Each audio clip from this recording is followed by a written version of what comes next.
giác là sau khi bán nhà cho khách xong rồi đến xem lại chính ngôi nhà đấy, và ngôi nhà đấy lại còn được khách yêu thích nữa đó. Ban đầu là em cũng nghĩ là chị sẽ mua căn nhà này mua kiểu để đầu tư thôi, không ngờ sang bên này thấy chị tâm huyết thật sự luôn. Không, đúng là tự tay chọn từ cái tất tần tật tự tay chị luôn ấy. Nhưng mà tất cả những đơn vị này nó lại là một cái kết nối từ xưa với chị, từ đầu đến cuối luôn, kể cả sàn trước ấy.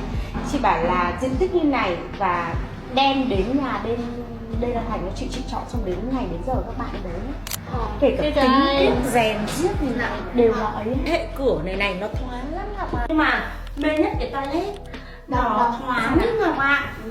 À, cái này anh chị làm kính này đúng không? Ừ, Kính hay mà đấy. chị làm kính hết, chị mở được suốt ngày, không sợ mưa nắng gì hết. Vâng. Nó cứ như thế đấy. Chị ví dụ ban ngày là không cần đèn, vì nó sáng. Chị rất sợ cái tổ thang nó bị tối. Anh chị làm thay hết đây, thay hết cửa luôn, kính hết cả. Ừ. Trông nó thoáng cả cái nhà luôn.